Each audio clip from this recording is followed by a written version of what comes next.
Well, we're back here on Open. The U.S. Centers for Disease Control and Prevention has concluded that the mosquito-borne Zika virus is a cause of fetal microcephaly and other severe abnormalities.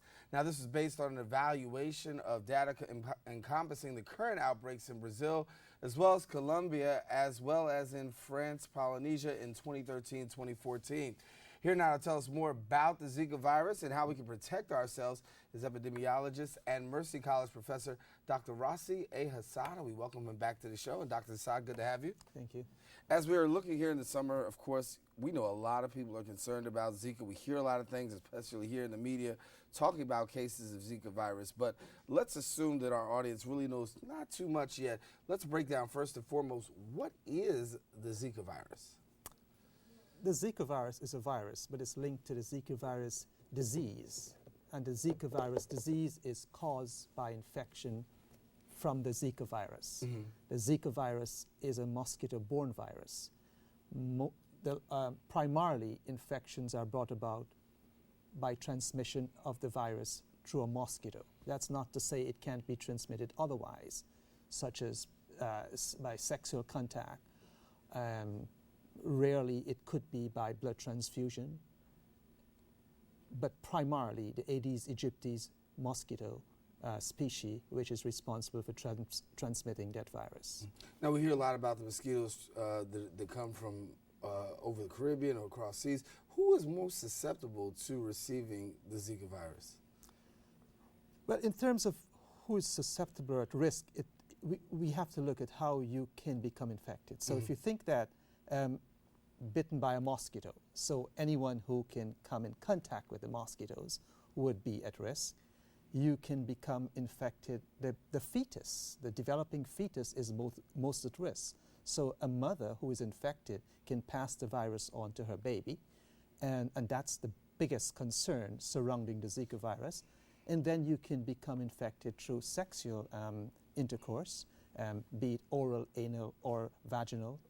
And then you have the rare occurrence, in theory, and that is by blood transfusion. Mm-hmm. When we talk about New York and specifically the borough of the Bronx, what are we seeing, what are we hearing, what do you know? I often say, if you must get ill, New York City is a place to be. The risk of infection in New York City, in particular, is low to zero. You probably would have heard that we do have quite a few cases in New York, but we don't have the mosquito to transmit the virus from the infected people to others. All the cases in New York City are travel-related, meaning people who travel to countries where there's active transmission of the virus and brought it back to the country.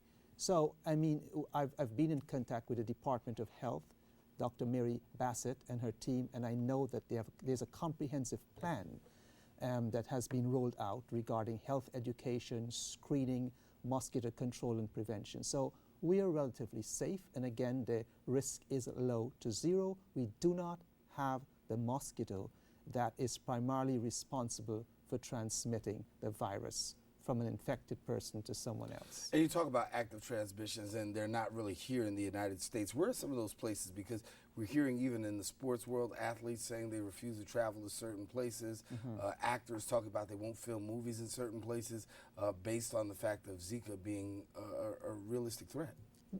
The place you would have heard most about is Brazil. Has the highest number of infections and cases of microcephaly. But right around us in Puerto Rico, there is it's spinning out of control in terms of number of cases. Dominican Republic comes next in terms of the number of cases that we are seeing here in New York City, and then Guyana. So if you look at the order of contribution to the numbers we have in the city, the highest proportion from Puerto Rico, then Dominican Republic, followed by Guyana. Mm-hmm. But again, as we say, this should not be used to profile or label any particular group. Mm-hmm. We hear about the virus. Talk to us about treatment and what goes on from there. There is no vaccine, meaning there's no way that you can inoculate yourself to prevent the infection.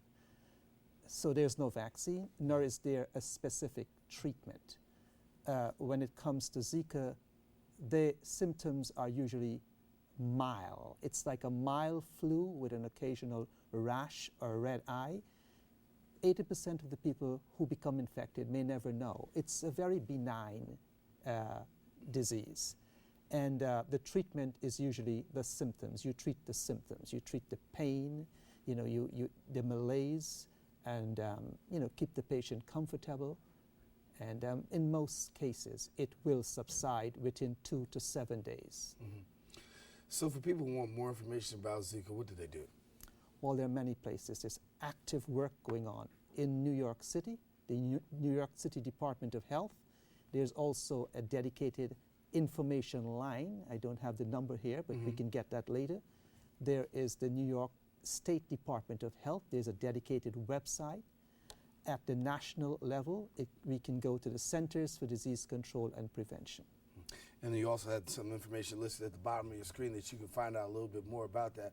We'll throw that up one more time just so you can have the opportunity to see if you want to know a little bit more about the Zika virus. And we've been here with Dr. Rossi Hassad, who is an epidemiologist and also professor at Mercy College, giving us the latest updates. So the places to really to talk about high concentrations of numbers of Zika is Puerto Rico, Dominican Republic, Guyana. But once again, here in the United States, New York, not a real worry. No, we do not have the mosquito to spread the virus from the infected person to someone else. All cases here are travel related. I wanted you to say that twice, so that way our viewers can relax a little bit. Yes. All righty, Dr. Rossi Hassad, thank you so much for coming and sharing with us. Thank you. All righty, listen, taking a quick break.